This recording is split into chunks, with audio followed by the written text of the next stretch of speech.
गोहलपुर थाना अंतर्गत pizza centre में देर रात कुछ युवकों ने तोड़फोड़ करते हुए जमकर हंगामा करते हुए फरार हो गए, जिसके बाद मौके पर अफरा तफरी का माहौल निर्मित हो गया। जिसके बाद बड़ी संख्या में लोग एकत्रित होकर गोहलपुर थाने पहुंचे और मामले में कड़ी कार्रवाई किए जाने की मांग की गई। इस दौरान शिकायतकर्ताओं ने बताया कि घटना को अंजाम देने वाले युवक आए दिन क्षेत्र में हंगामा और गाली गलौज करते हैं, जिसके चलते पहले भी युवकों के द्वारा मारपीट और तोड़फोड़ की घटना को अंजाम दिया गया था, जिसकी शिकायत भी पहले पुलिस को की गई थी, लेकिन कोई कार्रवाई नहीं हुई, जिसके चलते बदमाशों के हौसले बुलंद हो गए और फिर से उन्होंने घटना को अंजाम दिया।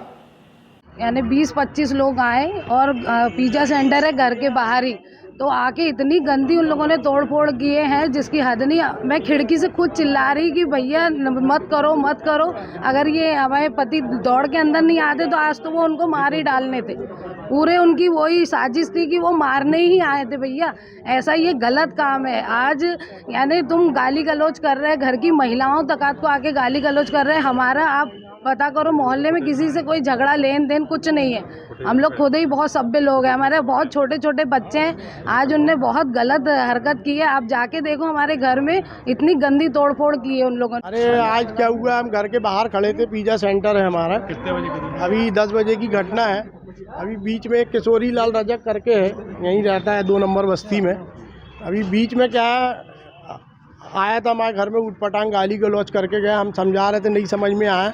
आज उसने इतनी बड़ी घटना को अंजाम दिया। कम से कम 20-25 लोग, राजा रजक का भैया भी है उसमें, जो अपने आप को बहुत वो समझते हैं।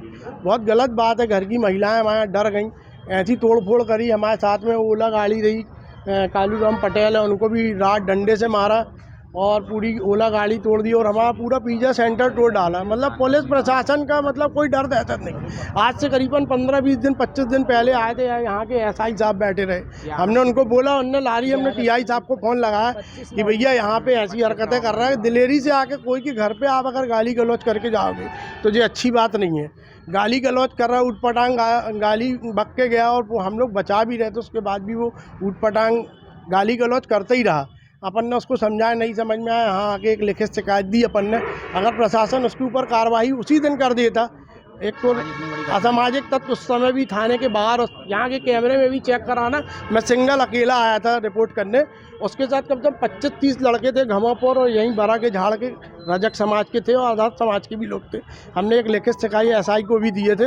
आज अगर पुलिस उसके ऊपर कार्रवाई कर देती तो आज हमारे घर में इतनी बड़ी घटना न होती। कुत्ते तक को मारा, एक जानवर होता है, जानवर तक को मारा है। राड, बल्लम, छुरा, चक्कू सब सीसीटीवी कैमरे में चेक कराएंगे उनके ऊपर। मैं यही चाहता हूँ कि हमारे यहाँ की घर की महिलाएं इतनी ज़्यादा डरी जहमी सी रही। इसके पहले भी जो घटना हुई थी, कम से कम 25-30 लड़के है ना डेली रैकिंग करते रहे। हमारे घर के लोग डरते रहे कि अपन बोलते चलो भगा भी रहने दो, ऐसी कोई बात नहीं। पर प्रशासन का कोई डर नहीं है और हमारे घर की महिलाएं पूरी डर गई। वो तो अच्छा हुआ कि हमारी महिलाओं ने हमें अंदर बुलाई, नहीं तो आज वो हमें मार ही डालते। ये बहुत बड़ी घटना है। ऐसे समाज के जो रजक समाज के लोग हैं, जो अराजकता फैलाते हैं, ऐसे समाज के लोग, रजक समाज के लोगों को, ऐसे लोग को सुधारना चाहिए कि आप एक गवर्नमेंट जॉब होकर ऐसी हरकतें कर रहे हैं, एक सभ्य परिवार को आप परेशान कर रहे हैं, बहुत गलत बात है। मैं यही चाहूँगा कि प्रशासन से कड़ी कार्रवाई की जाए। और जो एसआई है जिनने FIR लिखी थी, एक लिखित शिकायत दे के गए थे, अगर उसी समय वो एक्शन ले लेते तो आज कम से कम हमारे यहाँ ये घटना नहीं होती। और हमारे साथ में कालूराम पटेल है, उनको भी बहुत जम के राड़ ही राड़ मारी उन लोगों ने। तो प्रशासन का कोई डर नहीं है। मैं ये भी चाहूँगा कि मोहन यादव जी अभी जो नए मुख्यमंत्री बने हैं, कम से कम ऐसे लोगों के ऊपर कड़ी से कड़ी कार्रवाई की जाए।